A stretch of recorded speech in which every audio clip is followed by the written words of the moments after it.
Okay, so it's day 6, except it's not day 6, it's actually day 13, and I've been slow. So this is actually the third one I'm doing in a row now to try to catch up.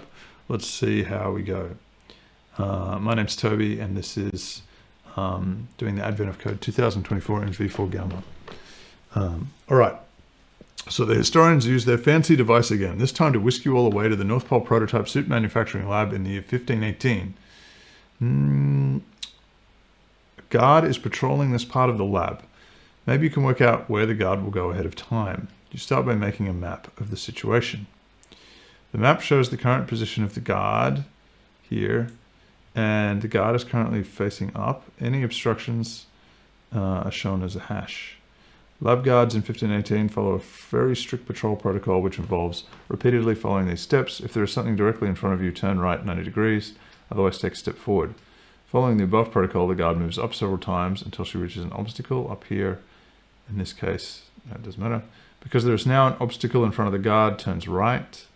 Reaching another obstacle, turns right and moves down and continues for a while. By predicting the guard's route, you can determine which specific positions in the lab will be in the patrol path, including the guard's starting position, the positions visited by the guard before leaving the area marked with an X. In this example, the guard will visit 41 distinct positions on your map. Predict the path of the guard. How many distinct positions will the guard visit before leaving the mapped area? Once again, doesn't seem too hard. Seems like we're making a little agent that's going to iterate. It's kind of fun. This is also an opportunity to make a visualization, which v4 can do with not too much trouble, so we might have a look at that. Here's the puzzle input. Yeah, it doesn't look crazy. Will be quite a few iterations to go through this, but not too many. So what are we going to do? What we're going to do is, pass as a grid, put every cell into a 2D dictionary.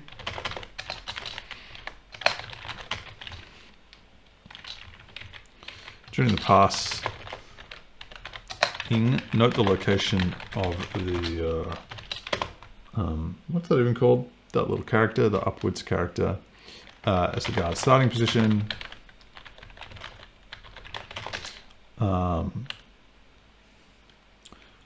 And then we make a little guard object and iterate him. Guard object that we can do that does a step operation. Run this much times.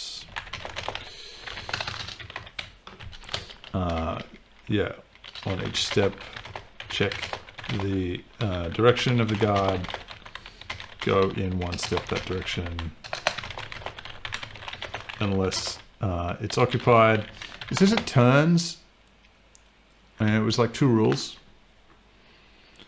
Guard, if there's something directly in front of you, turn right, otherwise take a step forward. So actually, if there's something directly in front of you, immediately take a step to the effective right. Oh no, I think actually we can do it like this. Yeah, and maybe for the second part we should. Okay, and then go in one step, unless it's occupied, then turn right, turn direction right. Because maybe 2 things could be occupied. Let's make it its own step. If tries to access a grid cell that doesn't exist. Break. Also on each step, add the coordinate of the cell to a visited hash set, which if we add the same ones because we cross over them multiple times, shouldn't matter. They'll only appear once in the hash set. So then, result is the count of the hash set. That's what I think we've got to do. Let's have a look at doing it in v4. So first, let's save this. Save. Where is it? Save as. Just going to click randomly. That shows what an expert I am. Through clicking randomly. The art of clicking randomly. This is 6A. Now we're going to give this a theme that's maybe like a little agent on a grid. I don't know. Grid agent. something like that. And let's get our example. Hold on, it's easy. Ah, no, don't do that. You've done me. That's annoying. Okay, doesn't matter. Take that and go over here. If you happen to be looking through my other solutions on GitHub, you'll notice when I've updated solutions lately that they only have the example input and not the puzzle input. And that's because I read you shouldn't put the puzzle inputs in your GitHubs because the creator of Advent Code is against it, because he's afraid somebody, they are afraid, actually, I don't know the gender, that somebody could reverse engineer their site from the puzzle inputs. Fair enough. And so, yeah, we won't include them. But of course, if you log in, you can create your own puzzle inputs. So it shouldn't be a problem. Okay, example. And of course, you can watch the video and check I made a correct solution. Although, hopefully, the solutions I make actually generalize to every puzzle input. That's the idea. But sometimes it is like the example actually has much narrower use cases than the real puzzle input. So just testing the example maybe doesn't show enough. Okay. So what's our first step again? Let's bigify this. Pass as a grid. Yep. So we'll start with cache regen and we'll create a pass process. And we'll instantiate it there. And in the pass process, we have an input, which will definitely be the string input.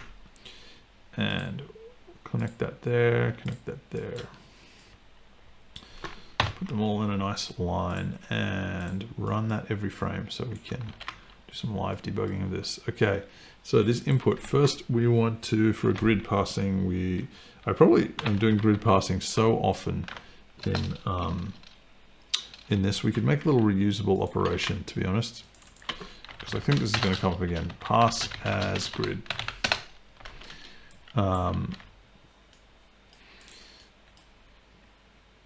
As an operation or a process, because there's one thing we're going to do, which is create a mutable dictionary builder. Can I do that in an operation? Yeah, I think I can. A bit weird to create something mutable in an operation because operations are stateless, but I'll show you. Then we're going to turn it into something immutable at the end anyway. Yeah, I think this will work. So in this case, we have to turn on advanced. What we do is we have the input. Again, pass as grid. We'll instantiate it there. Pass as grid. In fact, it's pass grid as 2D dictionary. These are always a little bit different though. Now that I'm thinking about it, maybe it shouldn't be an operation because there's always something else to do, like find a specific thing. Yeah, but I guess I can just copy and paste it in those cases. So yeah, input, which is the string, and then we want to go split to lines. Then we have the lines, and then each of the lines, in fact, I don't see that. For each line, we'll then process it per character.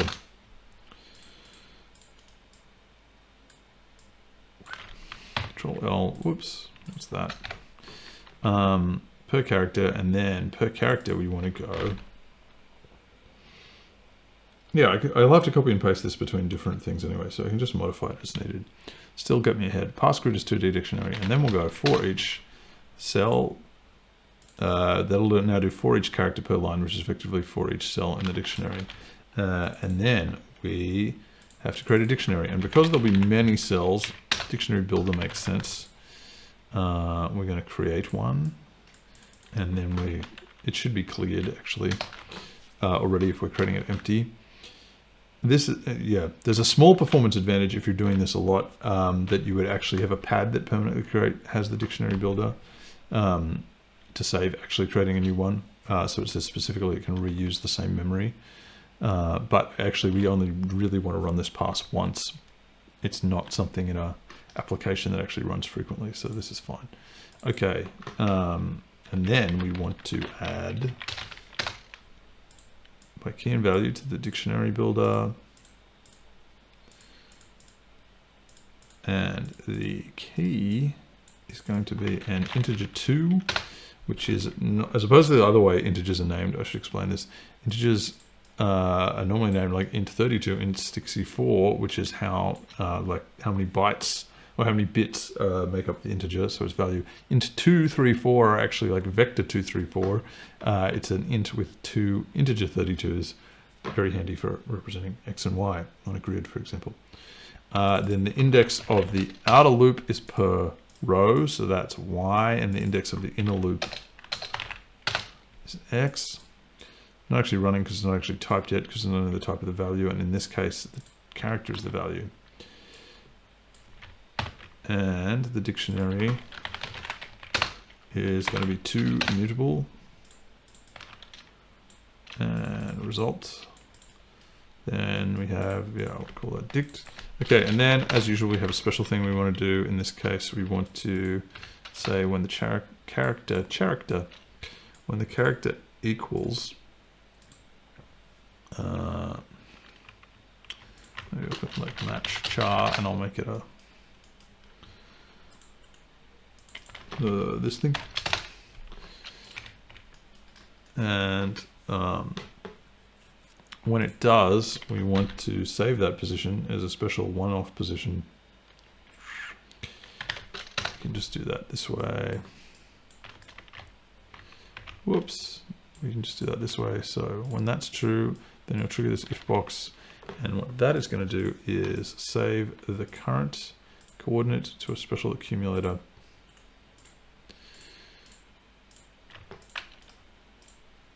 That is, yeah, going to be starting position, or in this context of this, I'll just call it matched char position.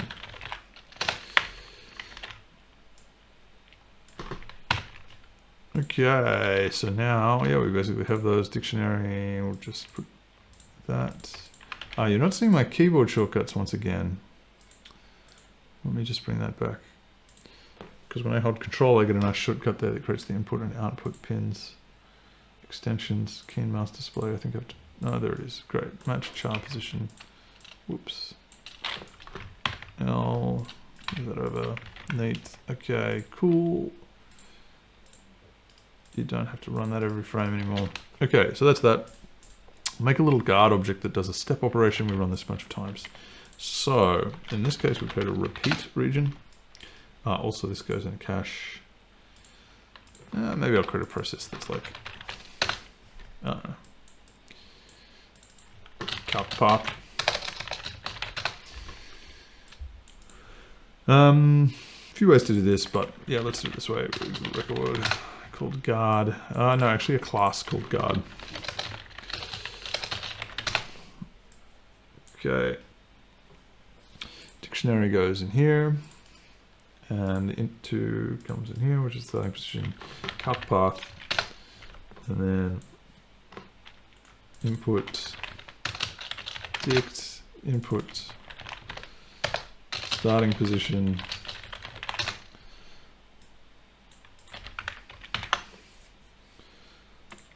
dictionary here, starting position here.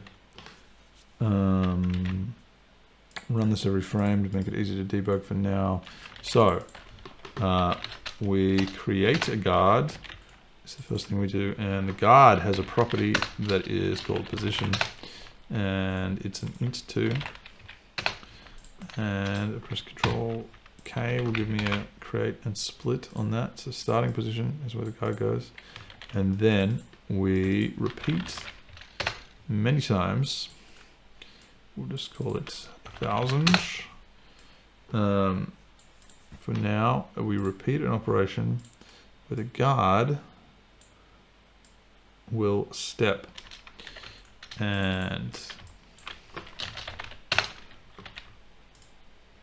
operation step guard, and then that operation goes here. So 1,000 times it will repeat this operation guard step. Whoops. All right. Wow. Come back. Okay. We also have another property we need for the guard called direction. Direction, I guess I'll just give as an integer. And let's say we have a key here, so remember 0 equals go north, 1 equals go right. I guess that's east. Am I using north or up down? Yeah, let's say we'll go up. That'll be simpler. 2 equals go down, 3 equals go left. Yep, so turning right, we just add +1, except when we get to 3, then it becomes 0, no problem. Okay, so then to do a step, on each step, check the direction of the guard and check one step that direction. So, input dict. Oh, I have to assign that to the step operation. Okay. So we try get value for this dictionary. And what we try and get the value of is the guard's position plus direction. Okay. So position plus, and then direction gets one of 4 values that are added to, oops, what's that? Wrong one. Get slice. Spread. Yeah. Direction is one of 4 indexes that we add to this. So if we're going up, we add, we actually add a -1 in the system. If we're going right, we add a +1. If we're going down, we add a +1 vertical. And if we're going left, we have a -1x. Yep. Assign all that to step, connect that to there. And then we get a value that's a character. It should run now.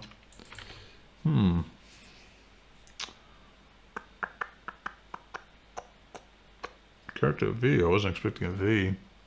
Let me just go back and look at my puzzle input. Oh, it's definitely this way facing. I shouldn't have a V anyway. Unusual. Yeah, a dot. That's what I was expecting. All right. Hopefully that's not going to cause a problem. Okay, so the first behavior we want to check is actually if we're not successful even retrieving value, that means guard is next step is off grid, and that would mean we stop. Next step is off grid, and we would break then. And for laughs, let's just get our iteration count here, put it in an accumulator. It'll tell us, yeah, it gets up to iteration 999, so nothing's breaking it yet. I can also look at that. So now what we want to do on each step, check the direction. We can go in one step that direction. Okay, so if we are on the grid, and so if we're successfully on the grid and the space that it occupies equals hash,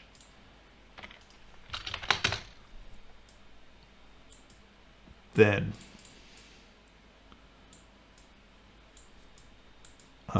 space is blocked, or next space is blocked.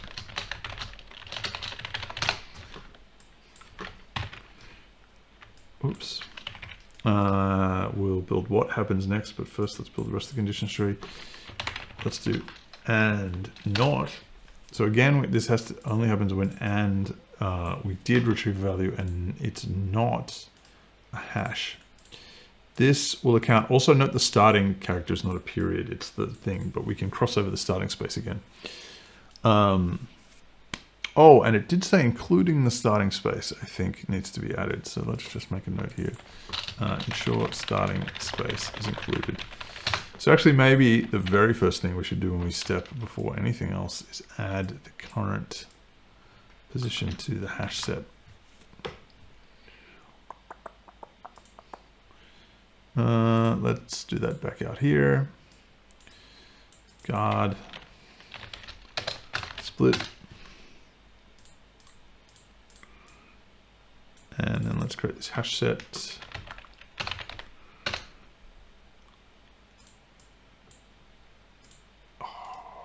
Could do like a hash set builder. I don't think it's that many steps, at least in this version. I think it'll be fine, just a regular old hash set. Hash set add guard's position, so even the first position gets added, and hash set count. You know what? We also want to add it to a sequence, because spread add, this will make it better for drawing a visualization later. So while we're here, let's do that. We don't, spreads, I think we don't have to explicitly say we create them. So that's probably best practice. Anyway, yeah, and then like positions walk. Come back to that and do a little animation. Okay, step by step. Wanna make it with you, go. Yeah, really not my band. New Kids on the Block, so. Lucky for you, this won't become a karaoke session. Okay, next space is blocked, next space is free. So if next space is free, I think position just becomes that new position, right? Yeah, if next space is free, position becomes this, which is target position.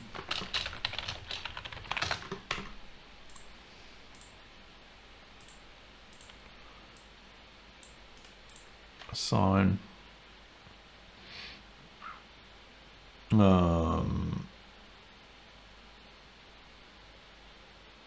going to step, should be step. Okay, if the next space is blocked, then we change direction. Then it's direction, and I want to say +1. We say mod 4. Always a bit, don't use these integer ones so much. If we make it mod 4, oh, this actually doesn't execute. Let's go back to the root patch place where this thing executes. So if I have 3, that'll be 3. If I have 4, that'll be 0 again. 5, that'll be 1. Yeah, exactly.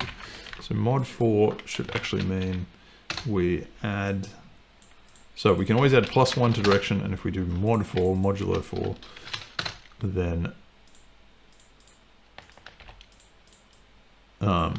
when it overflows, we should get correct direction. Step.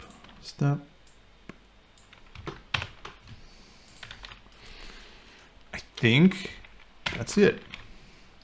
So we break after 51 steps. That's 41 the hash set does. That correspond to the example 41. Okay. I said I'd do a visualization for you. Let's just check this is correct before we go down that path. So let's put the puzzle input in there. Oops, we don't want to run that every frame. 957, we only put 1,000 steps in there, but 957 fortunately is lower than that. We could have updated the thing, but hopefully we don't have to if I got this right. 957, submit. Not the right answer. Answer is too low. Whoa. Well, then we probably will definitely need more iterations. I wonder where my error is. Don't we all? Could be the direction. So let's make a visualization to debug this, because as I said, it's what V4 is good at. So first I'm going to make the visualization in Skier, and we'll make its own process. Visualize, let's go, visualize. So visualize is going to visualize positions walked, as well as the grid itself. So in order to do that, we're going to, again, use a cache. We use a slightly different pattern here of the caching because of what should and shouldn't be cached. Let's get that little window that appeared. Pop it up there. Okay, renderer. We'll also need a camera so we can zoom around this window, I think. And okay, now input is the dictionary, which is each grid cell, and we want to put in the input, which is the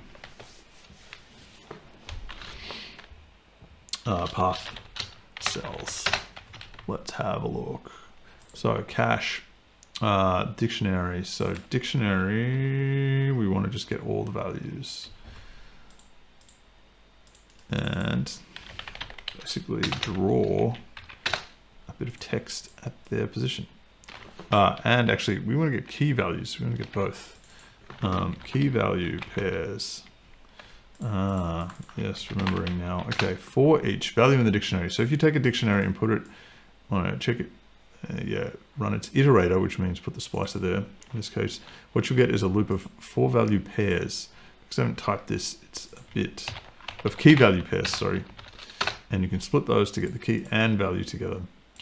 Okay, in this case, the key is the position. So that'll be position of something. It's a text. So now this is the skier thing that draws text. That's an int2. Vector2, does vector2 have a from int2? Let me just put that as type int2. And int2 does not implicitly convert to vector2, so I have to specifically do that. Does int2 have a to vector2? Has a create from vector2? To vector2, yeah, great. Then the string will be the character. It's a char, which also I know we should convert to a string, even though chars and strings seem similar. You get bugs if you do that. Then this isn't the most efficient way to do things in Skia, because now we're going to draw like 1,000 individual character objects, and obviously text is optimized for already drawing a lot of characters. Did I plug that in? Yeah, no, this dict needs to go in here. And there we are. We have a huge dict, and things are very far apart. So let's scale everything. We'll scale those positions. Multiply, scale. So that'll scale because it's a vector 2. We can put 1 scale on both things. Let's put a 0 in there, 0.1. I'll run this cache again to make it redraw that. There we go. And because I put that camera on it before, I can click and zoom around here. Right, click and zoom. Okay. I might go back to the small one. There we go. And visualize. Dun, dun, dun. So that visualizes the guard's path, and then the path cells we will draw actually as a polygon, polyline, sorry, which will be a sequence of points. So for each, again, it's integer 2, so I have to convert it to vector 2. And then the polyline takes those. It needs... no, polyline is not part of the Skia drawing, sorry. We'll do it as polygon. But if we take it, draw it as a polygon and then only show the edge of the polygon using a stroke filter as opposed to fill, we create a Skia group so we can put both of these in. Straighten those up. Go out here, sorry, out here. Make sure that data is actually plugged in. Force it.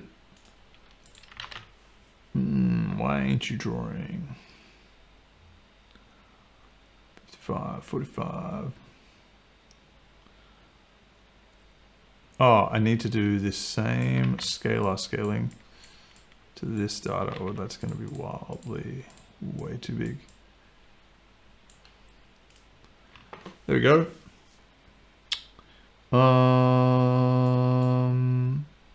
I guess the text, yeah, maybe I need to adjust the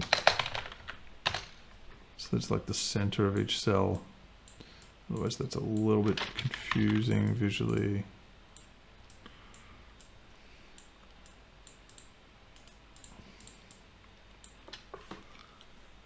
Only Arial style typeface. I think there's a vertical alignment center. So what I wanted to do is move each cell up. Okay. No, I think it is already drawing to each cell. Yeah, maybe the problem I'm seeing, maybe it's just a +1 thing. Let's think about it. So yeah, when I look at this, I'm saying, yeah, I think I want that line to go off the map. Firstly, actually, let's check that's similar to the results here. But yeah, that's correct. I think we're turning right, as we should. Yep. Yeah, I think maybe the error I've made is just that next step is off grid, it breaks it, but then we should still take that step.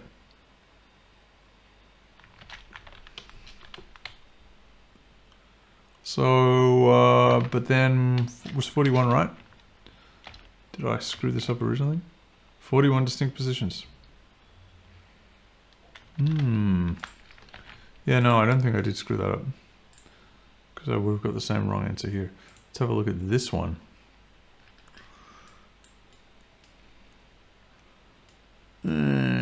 Things are, I suspect, not properly aligned. Which is a shame. Alright. The visualization alignment is off, which is stopping me really using this properly. Yeah, it's even worse now here. What's going on?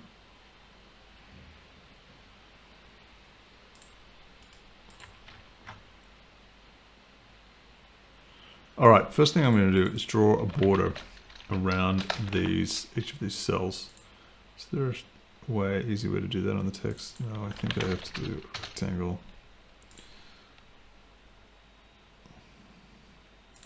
Yeah, a rectangle object.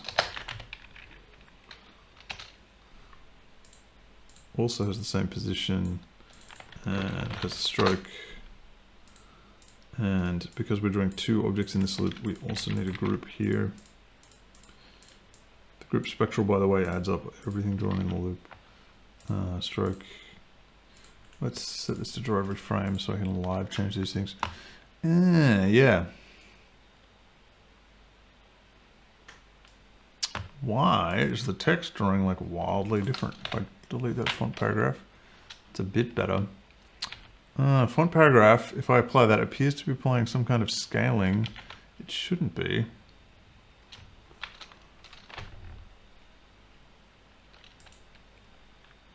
So weird.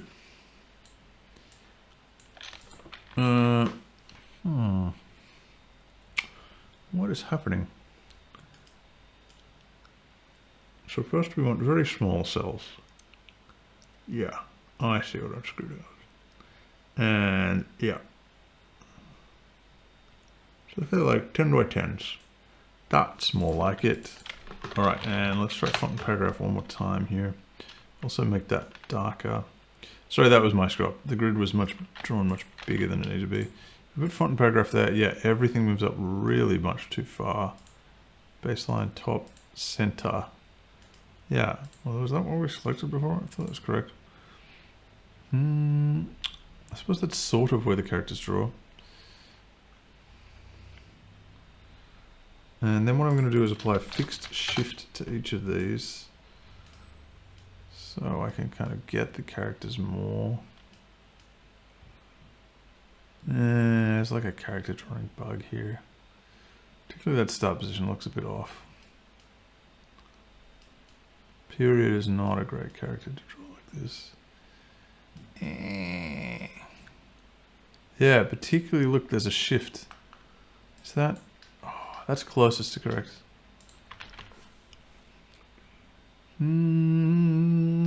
Okay. Now, let's try plugging the real grid in. Oh, I won't visualize it every frame. It should just do it on update. Let's have a look. Right. Yep, we start here, go there, that looks right, go there, go down there, turn right, turn right, turn right, turn right over here.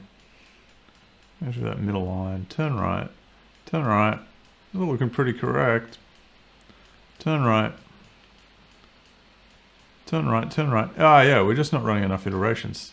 So it stops there at 9:57. Okay. So the mistake I made actually was just setting the iteration count no and then saying, that's not 999, but that's because it crossed over itself a number of times. So I only counted those cells once. This is stupid. I'm stupid. So let's make the iteration count actually something that we can make it recalculate on by taking that number to be effective. We take from outside the cache region. Iteration count, and then we're going to look at did break is like went off map, and we turn up the iteration count until we went off the map. Alright, so visual debugging helped me find a bug, which is why we like to do it. Unfortunately, the bug it helped me find was one I probably should have just found by myself. So I can scroll that up and we can see the little path grows. Let me make that, bigify that. Is this going to work nicely? Yeah, I can roll out. Whoops. Get out of here. Scroll that up and you can see the path is like growing, which is cute. But probably I just want to put bigger numbers in there. Let's see when it goes off the map. 5,000, still not. This guard does a lot of walking. 10,000, it went off the map. Okay, so now let's try that. Oh, now I can't see my own puzzle input here. Let's try it. That's correct. Okay. Well, that's a good example of using some visual debugging. But again, probably for a bug I should have been able to solve without that. Okay, part 2. While the historians begin working around the guard's patrol route, you borrow their fancy device and step outside the lab. Yeah, if they've got a teleporter, what are we doing here with this stealth action game? But anyway, from the safety of a supply closet, you time travel through the last few months and record the nightly status of the lab's guard post on the walls of the closet. Returning after what seems like only a few seconds to the historians, they explain the guard's patrol area is simply too large for them to safely search the lab without getting caught.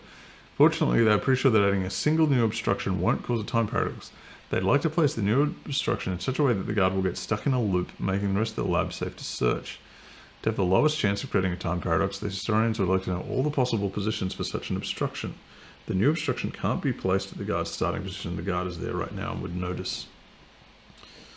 All possible positions for such an obstruction. In the above example, there are only 6 different positions where a new obstruction would cause the guard to get stuck in a loop. The diagrams of these 6 positions use O to mark the new obstruction, to show a position where the guard moves up, down. Plus to show a position where the guard moves both up, down, and left, right. Option 1, put a printing, put something there. Option 2. Option 3. Option 4. Option 5. Option 6. It really doesn't matter so long as you and the historians can put it in a position without the guard noticing. The important thing is to have enough options so you can find one that minimizes time paradoxes. In this example, there are 6 different positions. Okay, how to do this?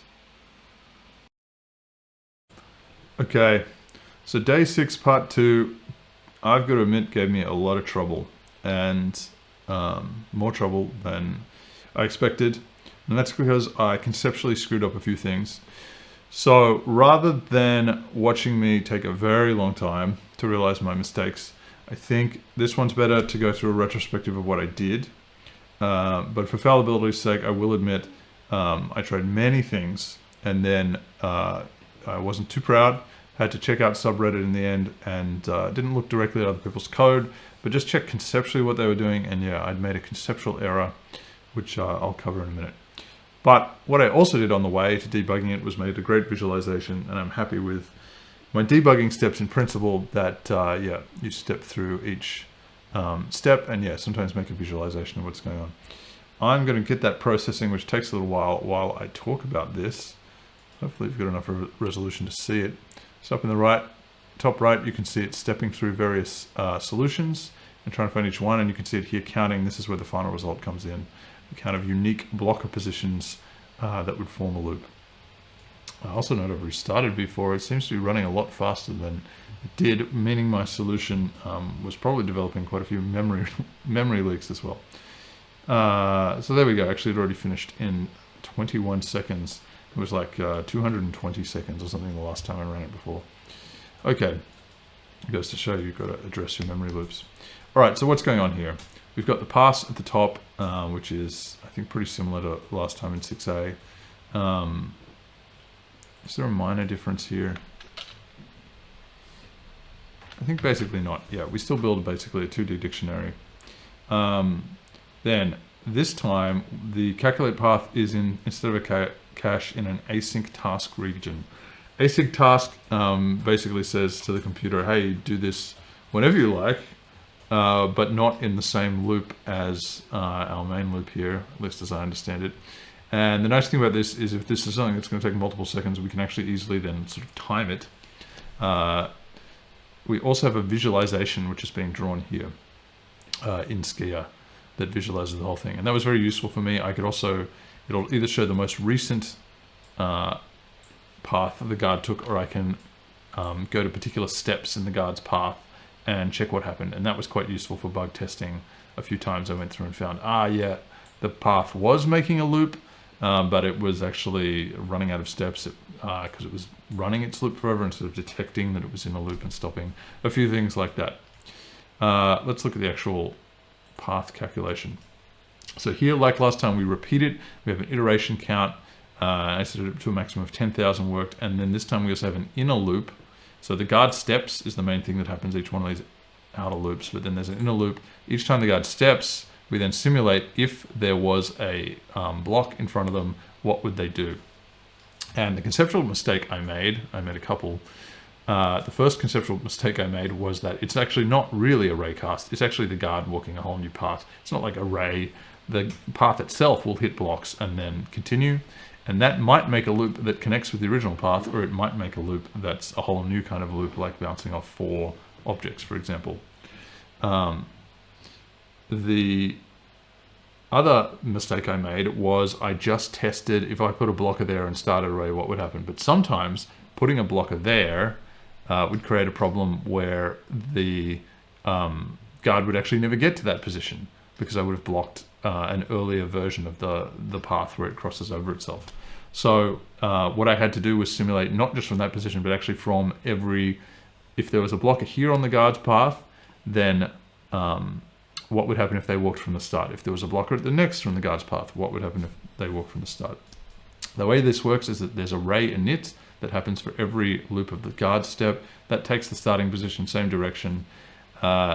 It takes a grid dictionary as well. So the grid dict is, as you remember, how it stores all these positions. Let's go over to ray init. It states the raycast position, raycast direction. And then it, I think my baby is making a comment on my solution too. And then also it does a quick check in advance to check there's 2 edge cases. First, if we're about to go off the grid, I think, which theoretically only happens at the very last step, but then it wouldn't make sense to put a blocker there. If you can't put a blocker on the starting position, and also it doesn't make sense to run the calculation. Although, did I actually put that logic in? We'll have a look. If there's already a blocker in front of you, we don't need to simulate that there's a blocker there, because there is a blocker there. I didn't. So actually, I disconnected those for debugging. Let's run it again. That should be even just a bit faster. Although it might be slower again because of my memory leaks. Let's check it out. Run. I'll leave that on. Yeah, then it visualizes the most recent as we're going. We get a nice little animation of it building, running the paths. That definitely feels slower. You can see sometimes you see a glimpse of the white path, and that's an example of a time that it puts a blocker and it's actually crossing over the original guard's path in such a way that it prevents it even raycasting through to that point. Okay, anyway, we'll leave that going. Because it's an async, it's not stopping me doing other stuff, looking at other stuff, which is great. Then for each raycast step, there's a bunch of stuff that goes on here. It takes the raycast position, adds the direction, so it's much like the guard step. We get this target position that we're looking at. We fetch the target position from the grid dictionary and we say, okay, is that blocked? We also compare it to the new blocker position, the one where we were considering, and we make sure, yeah, it's not blocked under either of those. If it is blocked, then we also check, because there was another case that I worked out from visual debugging, which was like this, where you've got two hashes next to each other, and you would actually turn twice in that case. Now, I could run those as separate steps, but there's a good reason not to, which is that to detect when the loop is closed, you need to detect if you return to a turn you've already made. If you return to a turn you've already made, then you'll continue from that point on and do the other turns. However, I had a problem where if I was turning twice on the same spot at the same time, it would say, oh, I've completed a loop. But no, if you turn twice, I want you to do all your turning. Turning 3 times shouldn't have been a problem. I think there's a couple of places, but if you've got that arrangement of 3 that would create a turn of 3, then you can only go into it from one direction. So at the most, you're turning twice to leave it again. Anyway, then the way you're checking this hash set is created. It's actually a hash set builder, mutable. Should be a little fast to build up. You're checking every time is the position you're at already a turn you've reached, and if it's not, and this is it. Sorry, you're checking every time you turn, every time you reach a blocker, and if it's not, add it. Otherwise, if it was though, that's when we would complete the loop. Going down here, this is for if we're not off the grid yet, and it's not a block position, then the next step is the space is free, and what we should actually do is move the raycast forward. That's basically how it works. The result here comes, originally I had it like, oh yeah, just increment a counter every time we make one of these turns. But there was yet another conceptual thing, which is that you could potentially have a blocker that was in the same space twice. And yeah, even though I'm still a bit rough on this conceptually, but it seemed like, yeah, if you put a blocker in a certain position, that might, yeah, there might be a second time you come across and placing that blocker creates a new opportunity for a closed loop. Theoretically, if you go through every step on the grid. However, if that is at an intersection, then actually that should only count once. So we add all the results where it finds the blocker positions to a hash set. Hash set won't let you add duplicate values, so we count the results of that hash set to get the final result, and that's how it works. And this time it's running much longer, so yeah, I guess that's a feature of the memory leaks. Or the optimization I thought was an optimization is actually adds a lot of time. Over here was also part of my debugging, a little way to check this ray history, which is what gets drawn, but check it for certain conditions that were pointing me to potentially bad results. Yeah, I think I'll have to, when I do the video editing, add up how much time I spent, but it was probably a few hours screwing around and getting things wrong. So just goes to show, probably 2 clues that I had was 1, it worked great on the tiny example, didn't generalize to the bigger input. Real shame when the example they give doesn't really contain anywhere near the amount of edge cases and problems you can have. But it means you've got to stop looking at the example and start looking at the real data and see what the problems could be. Visualizing it was a great help, but I have to admit, yeah, I did miss a conceptual thing. So as always, go back, read the original problem is the lesson. Hopefully I don't get stuck as long in the next couple of days, which I'll try and do at faster than 1 day a day so I catch up. All right, thanks again.